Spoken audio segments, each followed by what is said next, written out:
Hey guys, welcome back to my channel mental health with Priyanka. And आज हम बात करने वाले हैं नार्सिसिज्म के बारे में। आई नो कि बहुत सारे लोग मेरी वीडियोस को देख रहे हैं एंड उनको इंस्पिरेशन मिल रहा है कि वो कैसे टॉक्सिक रिलेशनशिप को हैंडल करे या वहाँ से निकले। आई नो मैंने बहुत सारे वीडियोस नहीं बनाए हैं नार्सिसिज्म के ऊपर and I have to make more videos for you guys and I am just finding time from my busy schedule ताकि मैं और ज़्यादा से ज़्यादा वीडियो आपके लिए बना पाऊँ।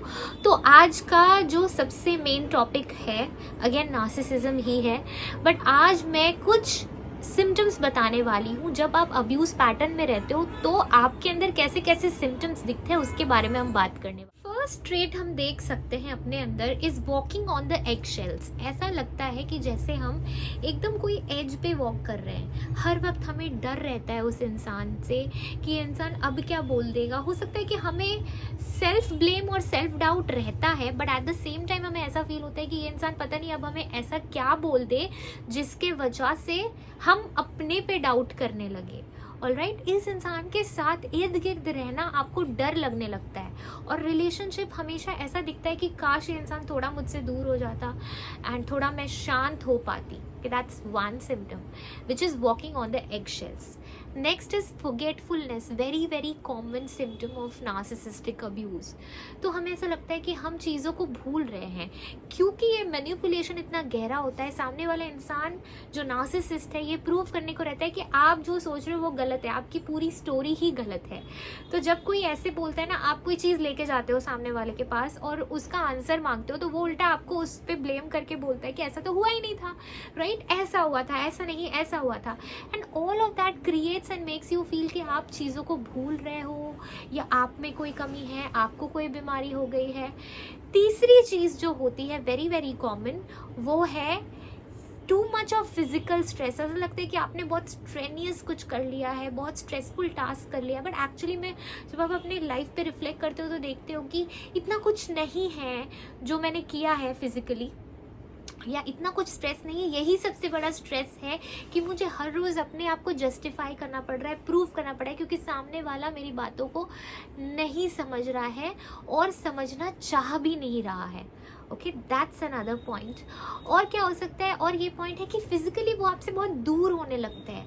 मतलब इंटीमेसी तो होता है, मान लीजिए फिजिकल रिलेशनशिप तो होता है, लेकिन उसमें एक लव, इमोशनल बॉन्ड वो ख़त्म होता रहता है धीरे धीरे। और कुछ रिलेशनशिप्स में तो वो फिजिकल बॉन्ड भी ख़त्म होता रहता है, राइट। नेक्स्ट है कि आपको ऐसा लगता है कि आपको कोई सुन नहीं रहा, आपकी नीड्स को मीट नहीं कर रहा। हो सकता है कि सामने वाला इंसान आपको इस रिलेशनशिप में रखने के लिए आपको बहुत सारे गिफ्ट्स ला के दे, बहुत सारे सरप्राइजेस दे, just to keep you in the loop, ठीक है।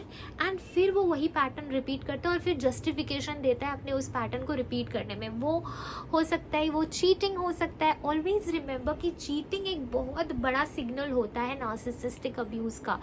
जब कोई इंसान चीट करता है दैट डजंट मीन कि वो नार्सिसिस्ट है, लेकिन जब वो चीट करके अपनी बात को मनवाने की कोशिश करता है, वो सही है ऐसा प्रूव करने की कोशिश करता है, गैस लाइटिंग करता है, आपको मिनिमाइज करता है कि आप इतने काबिल नहीं हो, आप इतने केपेबल नहीं हो, इसलिए मैंने आपको ऐसा किया या जो भी। और वो आपको पहले से वो चीज़ कन्वे नहीं करता है और सडनली आप उसकी बात को, मतलब उसकी ये चोरी पकड़ी जाती है तो फिर वो पूरा ब्लेम को आपके ऊपर डाल देता है। ये सारी चीज़ें होती हैं। अब जो मैं नेक्स्ट वीडियो बनाने वाली हूँ वो मैं बनाने वाली हूँ टॉक्सिक और नार्सिसिस्टिक लोगों के बीच में डिफरेंस। रिमेंबर कि जो टॉक्सिक लोग होते हैं ना, जिनके साथ रहने में कभी कभी हमें बिल्कुल अच्छा नहीं लगता, उनके साथ भी ऐसा लगता है कि we are walking on eggshells, but वो पूरे बुरे नहीं होते। वो थोड़े एम्पैथेटिक होते हैं दूसरों के लिए, बट उनके साथ रहना बहुत टॉक्सिक होता है। उनके अंदर gaslighting, manipulation, love bombing, devaluation, minimization, ये सारी चीज़ें नहीं होती हैं, ठीक है। टॉक्सिक लोगों के अंदर वो आपको, मतलब उनके साथ कॉन्वर्सेशंस डिफ़िकल्ट होती है, वो बहुत ज़्यादा खुद को बढ़ा चढ़ा के बोलते हैं। बट ये जो डीवैल्यू करना या नीचे गिरा देना या छोटी छोटी चीज़ों में आपका मजाक उड़ा देना या आपको मतलब मिनिमाइज करके दिखा देना कि आप तो कुछ भी नहीं हो, मेरे कारण से सब कुछ हो, ये गैस लाइटिंग करना, ये सारी चीज़ें नार्सिसिज्म में बहुत ज़्यादा है।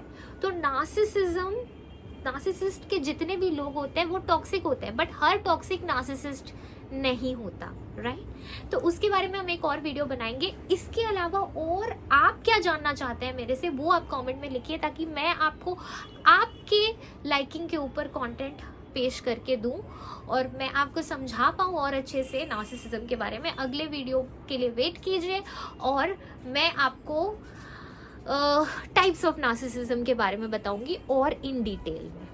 Thank you, bye bye, take care.